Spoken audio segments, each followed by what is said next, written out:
46 বছর পর দরজা খুলল পুরীর রত্নভাণ্ডারের। দ্বাদশ শতকের জগন্নাথ মন্দিরের রত্নভাণ্ডার নিয়ে নানা রকম কাহিনী চালু আছে। কথিত আছে ভাণ্ডারের অন্ধকার প্রকোষ্ঠে জগন্নাথ মন্দির বিপুল রত্নরাজির পোহরায় থাকে সাপেরা। ঠিক দুপুর 1:28। পবিত্র মুহূর্তে খোলা হলো পুরীর জগন্নাথ মন্দিরের রত্নভাণ্ডারের দরজা। যে ভাণ্ডারে দ্বাদশ শতকের পুরনো মন্দিরের বিবিধ রত্ন জমা আছে বলে বিশ্বাস।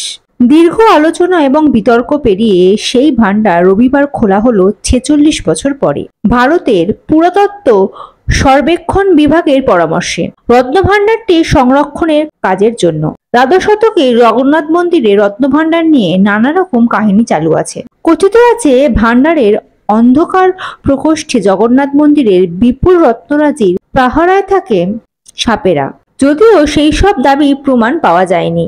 রবিবার রত্নভাণ্ডারটির দরজা খোলার পরে তার ভেতর প্রবেশ করলেন 11 সদস্যের একটি দল। এর মধ্যে রয়েছে রত্নভাণ্ডার নিয়ে গঠিত বিশেষ কমিটির সভাপতি বিচারপতি বিশ্বনাথ রাত এবং কমিটির সদস্য তথা জগন্নাথ মন্দিরের প্রশাসনিক কর্তৃপক্ষের মুখ্য প্রশাসক অরবিন্দ পাধি, পুরীর মহারাজা গজপতির একজন প্রতিনিধি এবং কমিটির বিশিষ্ট সদস্যের সিবিকে মহান্তি। এছাড়াও সাপেদের এড়াতে মন্দিরের ভেতরে এবং বাইরে উপস্থিত রয়েছেন স্নেক হেল্পলাইনের দুটি বিশেষজ্ঞ দল। তবে মন্দির সূত্রে খবর, রবিবার রত্নভাণ্ডারের ভেতর থেকে কোনো সম্পদ বাইরে আনার কাজ হয়নি। রবিবার শুধু রত্নভাণ্ডারের ভেতরের অংশটি ঘুরে দেখেছেন 11 সদস্যের দলটি।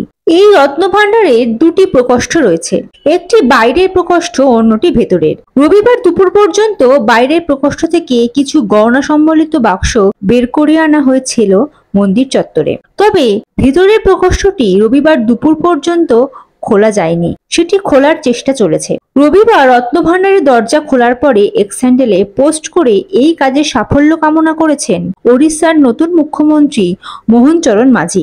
তার দফতরের এক্স হ্যান্ডেলে একটি পোস্টে লেখা হয়েছে, হে জগন্নাথ, তোমার ইচ্ছাতেই এই মন্দিরের 4টি দরজা খুলেছিল, আবার তোমার ইচ্ছাতে 46 বছর পরে মন্দিরের রত্নভাণ্ডারের দরজাও অবারিত হলো। আমার দৃঢ় বিশ্বাস এই মহৎ কাজ সফল হবে।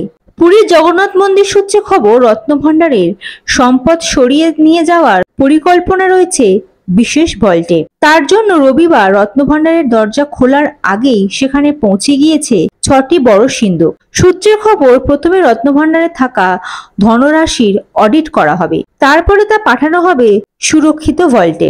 রত্নভাণ্ডারের দরজা খোলা এবং তার সংরক্ষণের প্রক্রিয়ার জন্য যে উচ্চস্তরীয় কমিটি তৈরি করা হয়েছিল, তারাই এই কাজের জন্য একটি স্ট্যান্ডার্ড অপারেটিং প্রসিডিওর তৈরি করে দিয়েছে, যাতে অনুমোদন দিয়েছে ওড়িশা নবগঠিত সরকার। সেই অনুমোদিত প্রক্রিয়া মেনেই হবে রত্নভাণ্ডার সংক্রান্ত যাবতীয় সংস্কারের কাজ। Bureau report, ND Bangla news. সবার আগে সব খবর, সঠিক খবর পেতে ফেসবুক পেজটি ফলো করে এবং ইউটিউব চ্যানেলটি সাবস্ক্রাইব করে রাখুন আর শেয়ার করতে ভুলবেন না।